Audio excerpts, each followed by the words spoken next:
Cari telespettatori, ben ritornati con noi anche questa sera. Approfondiamo un tema, anche se non è di strettissima attualità, perché tempo 2 giorni sono cambiate alcune cose, però è molto importante conoscere alcuni risvolti determinanti per migliaia e migliaia di persone, ovvero il contratto che c'è stato del pubblico impiego, il blocco, la sentenza della consulta è una pronuncia importante e soprattutto quello che infastidisce molte persone, quindi abbiamo raccolto un po' anche i vostri rumori, dalle vostre mail che sono arrivate, i messaggi, ovvero una forte sperequazione sociale sentita. Ne abbiamo parlato più volte. Da un lato i giovani, che poveri comunque lamentano una mancanza di accesso al mondo del lavoro, grandi difficoltà, si sentono un po' come gli stranieri che arrivano qua in Italia e loro sbalestrati all'estero perché non hanno altre opportunità, poi non avranno pensione, eccetera.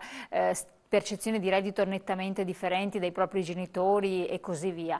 Dall'altro però una grande differenza tra chi riveste ruoli dirigenziali nel pubblico impiego, chi riveste ruoli di politica nei ministeri e non solo, e chi invece è il normale cittadino o normale funzionario pubblico della pubblica amministrazione che ha subito un blocco della rivalutazione del proprio stipendio e sta soffrendo e continua a soffrire. Insomma, ci sono grandi differenze nel nostro paese, anche se così non dovrebbe essere. E poi c'è naturalmente la scuola che ha creato grossi problemi, ha visto il dissenso di moltissimi operatori del settore, i sindacati si sono pronunciati in modo netto, si è arrivati alla fiducia e poi per questioni politiche, adesso lo vedremo anche dai nostri ospiti, di opportunità politica, si è comunque approvata questa riforma. Una riforma che è stata strategica, è stata determinante, era veramente utile, fatta in certi termini, oppure si poteva fare qualcosa di diverso?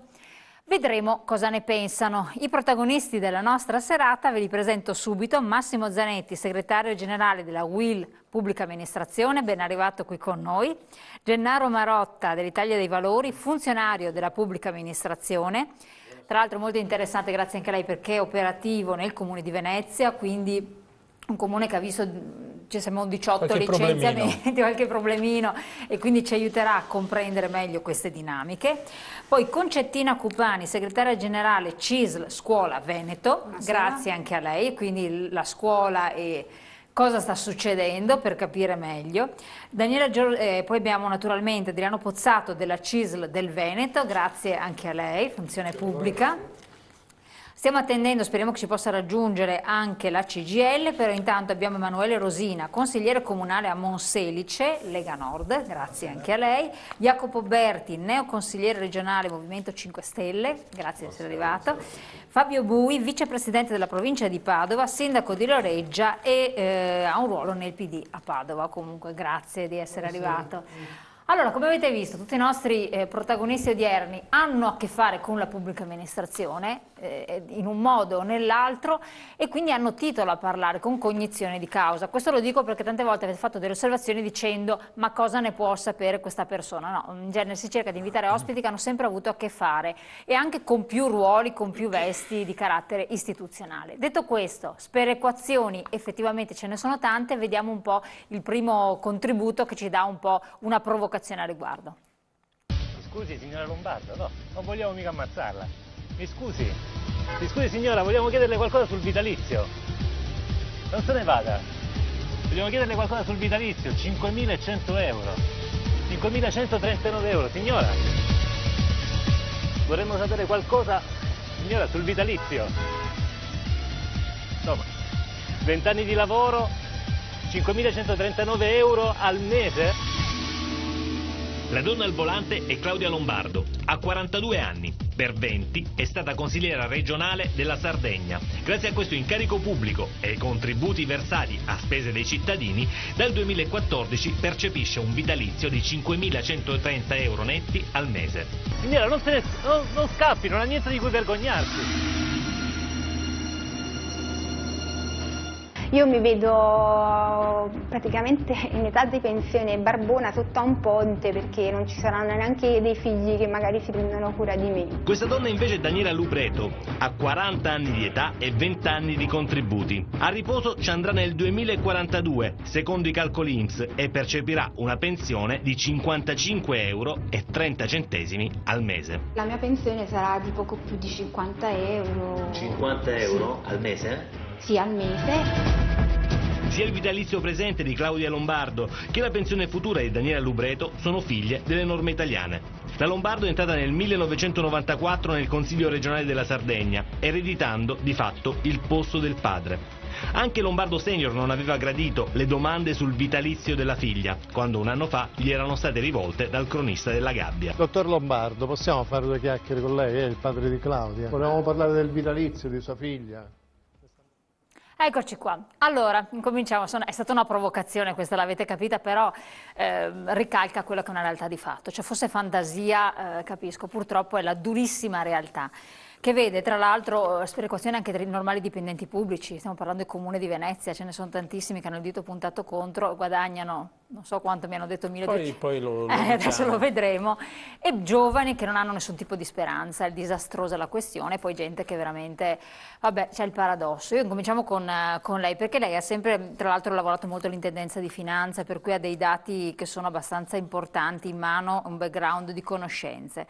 È mai possibile questa situazione, questa sperequazione che l'Europa ci ha segnalato, che ormai è nota e che ci mette come fanalino di coda in tutte le graduatorie ormai a livello internazionale, cioè mondiale, per dire? È una cosa vergognosa. Sì, dobbiamo intenderci però, perché è chiaro che il servizio aveva una valenza provocatoria e come tale lo prendiamo. Il rischio che però non possiamo, secondo me, correre è di mescolare situazioni differenti per far uscire che cosa? Che la pubblica amministrazione in questo Paese non funziona, e in molti casi è vero, è una pubblica amministrazione che costa troppo, e questo non è vero, ed è una pubblica amministrazione al cui interno non si fa ciò che si dovrebbe fare. Anche allora, attenzione a quello che dice, perché dopo vi chiederò di intervenire. Anche questo è vero fino a un certo punto, ma siccome io sono abbastanza aduso a parlare solo con cose scientifiche, perché poi le opinioni sono tutte interessanti, però quelle scientifiche possono piacere o non piacere, ma hanno la caratteristica di essere molto precise. Allora, se io guardo l'analisi di alcuni dati del conto annuale che vanno dal 2007 al 2013, pubblicato dal mio Ministero, Ministero dell'Economia e Finanze, Dipartimento delle Finanze, in particolare Ragioneria Generale dello Stato, e sfoglio questo volume, che cosa scopro? Che nel corso degli ultimi 7 anni la pubblica amministrazione in Italia, che è un mondo complesso, sono più di 3.200.000 dipendenti, divisi 1 milione sono sulla scuola, 156.000 sono ministeriali, eccetera, eccetera, eccetera, ha ridotto la spesa pubblica di 8,7 miliardi, cioè l'incidenza per esempio del blocco contrattuale di cui si faceva prima riferimento ha comportato per lo Stato uno risparmio di 8,7 miliardi di euro. E però contemporaneamente la spesa pubblica in Italia è aumentata di 23. Allora la domanda è, com'è possibile se io risparmio fondamentalmente negli stipendi? I blocchi contrattuali hanno prodotto una riduzione stipendiale significativa dal 2008 che noi non abbiamo rinnovi contrattuali, e se non ci fosse stata questa sentenza di qualche giorno or sono, il DEF, il documento di programmazione economica e finanziaria emanato dal governo Renzi nel mese di dicembre, aveva prolungato la blocco contrattuale fino al 31 dicembre 2018, cioè un arco temporale di 10 anni. Che produce evidentemente dei danni importanti, perché vorrei ricordare che la pubblica amministrazione è prevalentemente un soggetto all'interno del quale questi favolosi stipendi che si decantano non esistono, perché se guardo sempre i dati del conto annuale scopro che lo stipendio medio lordo è di 23.000 euro, medio lordo. Poi è chiaro che se prendiamo il magistrato, il presidente di Corte d'Appello, di Corte di Cassazione, o se prendiamo il politico, no? Sono due cose diverse, ma anche mediamente... Anche gli alti burocrati dei ministeri. Perfetto, o degli alti burocrati, se prendiamo un direttore generale arriva a 230.000 euro lordi, che sono tanti soldi, ma... Quanti direttori generali ci sono all'interno della pubblica amministrazione? Perché altrimenti rischiamo di mescolare sempre tutto e non fare chiarezza. La stragrande maggioranza della pubblica amministrazione ha stipendi che sono largamente inferiori rispetto ai paesi europei. Lo pubblica il Sole 24 Ore, che non credo che sia un giornale particolarmente incline alla pubblica amministrazione o che ami in maniera esagerata i pubblici dipendenti, e scopriamo dalla Sole 24 Ore dell'11 maggio scorso che in una classifica noi prendiamo il 27% in meno dei tedeschi, il 29% in meno dei francesi, il 31% della Spagna, e potrei andare avanti. Dopo di noi ci stanno solo alcuni paesi che sono arrivati molto tardi in Unione Europea e che hanno una situazione economica che è addirittura per certi versi peggio della nostra. Però anche il nostro privato prende meno della Germania. Esattamente, ma quindi voglio dire che bisogna intanto sfatare una serie di miti che non sono corretti. Io dico che la pubblica amministrazione deve fare la cosa per cui è nata, garantire servizi di qualità e con una buona produttività per il sistema paese, punto. Cosa impedisce che questo avvenga? Impedisce spesso una normativa farraginosa, burocratica appunto, spesso una politica che non fa le norme che servirebbero e quando le fa queste norme vanno a impattare guarda caso con quelle precedenti che già stazionano e quindi creando situazioni di una tale impossibilità per chi poi è l'operatore che deve gestire, il funzionario che deve gestire alcune cose e quindi alla fine il cittadino che cosa vede? Un cattivo servizio e quindi giustamente si arrabbia perché se io poi non ho i servizi di qualità e ho anche dei costi elevati. Però io vorrei ricordare ai cittadini che ci ascoltano che la pubblica amministrazione è sanità, scuola, vigili del fuoco, forze di polizia. No, ma dopo andremo a capire dove sono questi costi perché e allora dobbiamo intenderci quando si dice dobbiamo ridurla, cancellarla, evitarla. No, dobbiamo farla funzionare. Ci stanno provando da 30 anni e guardi che se non funziona non è perché gli operatori di settore non vorrebbero che funzionasse, è spesso perché fa comodo alla politica fare in modo che questa non funzioni, perché se funziona il primo a dover cambiare registro in alcune situazioni è proprio la politica. Ecco, Marotta, partendo proprio da questa frase abbastanza provocatoria, sì, allora mi faccio fare un piccolo inciso, sì. Siccome non ho bisogno di prendere voti, abbiamo finito la campagna elettorale e si è parlato di vitalizio, sono l'unico consigliere regionale che ha rinunciato al vitalizio nella precedente legislatura. Volevo sottolinearlo perché comunque sia c'è qualcuno che non lo prende il vitalizio. Teoricamente da adesso in poi, chiedo conferma a Berti, dovrebbero essere aboliti i vitalizi, da adesso in poi non è proprio abolito perché è stato trasformato il vitalizio, nel senso che ci sarà una trattenuta obbligatoria a cui non possono rinunciare, io infatti ho fatto una mini polemica con il neoconsigliere Berti dicendogli rinuncia anche tu al vitalizio come l'hai detto in campagna elettorale, fallo. Lui mi ha risposto per le rime, io poi gli ho risposto per le rime. È un dato di fatto, è un dato di fatto. È una cosa che è girata sul web. No, sì, no, ero a Rete Veneta.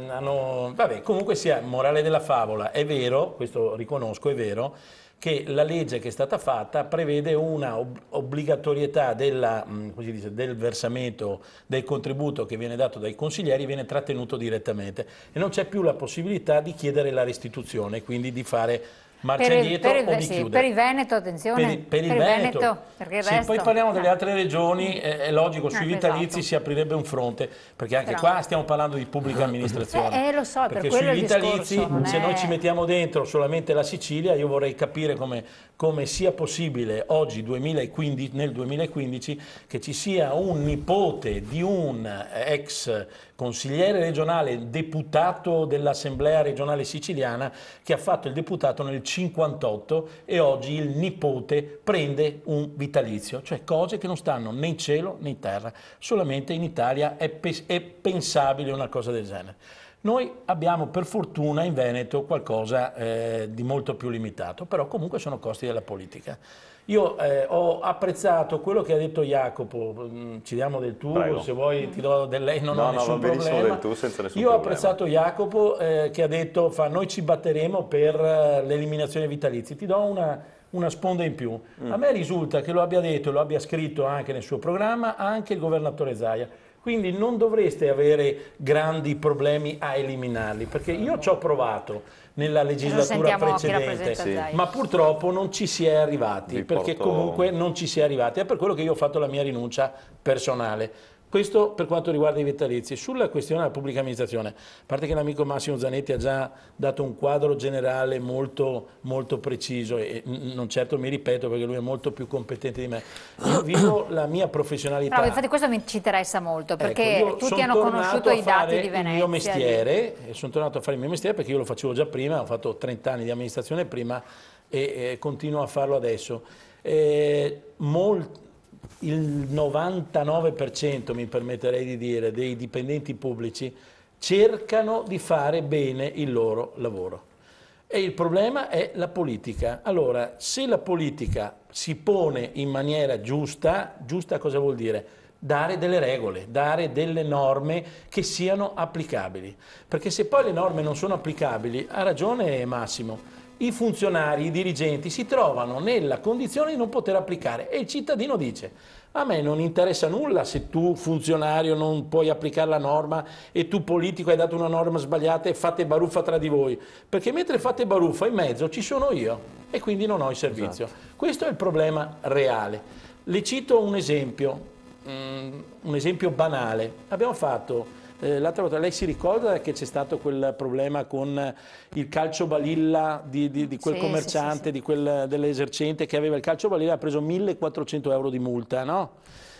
Andarono assessori regionali, assessori comunali, il sindaco Orsoni, il prefetto a manifestare solidarietà. Io andai a chiedere che problema c'era. Era una norma regionale. Benissimo, preparammo la legge, la approvammo nel giro di un mese, all'unanimità, 57 consiglieri su 60 la firmarono, venne approvata in un mese. Da Verona mi hanno chiamato, da Vicenza, associazioni di commercianti, eccetera, contenti perché abbiamo introdotto una norma di buon senso. Cosa vuol dire? Nelle piccole infrazioni che possono fare i commercianti o i pubblici esercenti, si introduceva una norma che diceva tu, agente di polizia municipale, non puoi dare subito la sanzione. Devi dare 10 giorni all'esercente di mettersi in regola. Gli dici la diffida amministrativa. Caro amico, se tu entro 10 giorni non ti metti in regola, ti sanzioniamo. Approvata da tutti. C'è un grosso comune che non ha applicato la legge. Io vorrei capire come si fa a non applicare una legge. Vuol dire che continuano a dare multe perché non hanno applicato una legge della regione. Questo per dirle che nella pubblica amministrazione sono talmente tante e variegate le situazioni che io capisco il cittadino quando si trova in difficoltà e dice ma cavolo, io ho preso una multa da 400 euro e vengo a sapere che c'è una legge che dice che non me la devono dare la multa. Ecco, però questo è correttissimo, questo discorso è corretto, poi torneremo su questi aspetti, quindi la politica quanto condiziona. Sì. Lei opera adesso in un comune dove abbiamo avuto i dati. Comune di Venezia. Comune di Venezia, sappiamo disastrato come bilancio. Sono un fiero dipendente del Comune di Venezia, così come lo ero prima quando ero consigliere regionale, con i colleghi sono sempre stato in contatto, sempre è quello che è un po' il comune emblematico del Veneto. Qualche problemino ce l'ha. Esatto, qualche problemino, poi sentiremo anche il sindacato Pozzata, perché abbiamo qua i dati che ci riportano che sono previsti questi, per esempio, 18 licenziamenti, dove si parla di una caterva di dirigenti, totale sono tipo, penso 6.400 dipendenti tra comune partecipate, insomma sono numeri spaventosi, dove però facendo le pulci sembra che il normale dipendente pubblico non prenda cifre esorbitanti, però è la serie di aumenti, gratifiche che sono stati dati a figure molto apicali, che ce ne sono tante, che hanno portato a dei costi spaventosi. Allora dopo qui il sindacato ovviamente si è pronunciato per tutelare ovviamente questi licenziamenti, che sarebbero poi delle figure, anche questo un po' marginali, insomma è una questione un po' particolare, però ce la spieghi un attimo dal di dentro, poi sentiamo se Pozzato è al corrente, penso di sì, più o meno della situazione. Allora, guardi, intanto bisogna distinguere, io mi permetto di distinguere tra i dipendenti del comune e quelli delle società partecipate, perché c'è una differenza netta. In comune entri con un concorso, primo. Nelle società partecipate, mi permetto di dire, io non voglio neanche entrare a dire questo è stato preso dall'amico Fritz o da qualcun altro. Dico che non ci sono i concorsi, non c'erano i concorsi, poi se li fanno adesso sono ben contento. In Italia partecipate ce ne sono tante. Eccetera. Sì. In Italia diciamo che partecipate ce ne sono tante. Perché i dipendenti del comune sono 3.000, non sono 6.000, quindi stiamo già alla metà. Poi sulla questione dei dipendenti, attenzione che ci sono, io sono un funzionario del Comune di Venezia e dovrei prendere, perché devo vedere ancora il primo stipendio, logicamente, sono appena rientrato, quindi quando sarà me lo faranno vedere, ma dovrei prendere a regime 1.400 euro. Sono funzionario D5 giuridico. Il D6 è la massima, come si dice, la massima figura amministrativa sotto i dirigenti. Okay? Quindi, paga base, questo sì, paga base, stipendio tabellare, c'è tutto, non c'è solo la paga base, ci sono anche le indennità, quello che è previsto dal contratto. Quello stipendio finito, diciamo. Stipendio finito sono 1.400 euro. Un funzionario, un dipendente che ha anche categorie inferiori, ne prende sensibilmente di meno, prende 1.000 euro, 1.100, forse anche meno. Sinceramente non lo so, però comunque sono minori gli stipendi. per dire che non sono grandi cifre, dobbiamo gestire anche dei bei servizi, perché come ha detto l'amico Zanetti, ricordiamo che la pubblica amministrazione serve per far funzionare i servizi, perché se non c'è il pubblico funzionario, i servizi non li fa funzionare nessuno. Quando si dice eliminiamo questo, sì, però dopo si vedono i problemi. Abbiamo visto adesso cosa sta succedendo con le province. Infatti adesso vediamo. Sta succedendo un bel problema, adesso ci sarà la città metropolitana. Speriamo che si riesca a fare ma dovrebbero essere assorbiti in regione, sentiremo Soberti. Ecco, poi però sui dipendenti comunali mi permetto di dire, ripeto, c'è sempre chi ha la tendenza a dire quelli non lavorano, quelli non fanno niente. Io inviterei le persone anche ad andare a vedere negli uffici la gente cosa fa, perché c'è tanta gente che si fa veramente il mazzo. Si fa il mazzo e poi dopo, oltretutto è sotto la spada di Damocle, stiamo parlando del Comune di Venezia, della questione dello sforamento del patto di stabilità, che vuol dire che intanto ci sono già i vigili, la polizia municipale, che già non prendono più un'indennità particolare che prendevano per il lavoro in più che facevano, non per il lavoro che facevano. Ma su questo torniamo, perché l'argomento non è... Poi appena accennato, adesso do la parola anche agli altri. Allora, facciamo un intervallo brevissimo di pubblicità, che così abbiamo più tempo dopo per affrontare i temi, partendo sempre dagli spunti che sono sorti adesso, e quindi pochi secondi.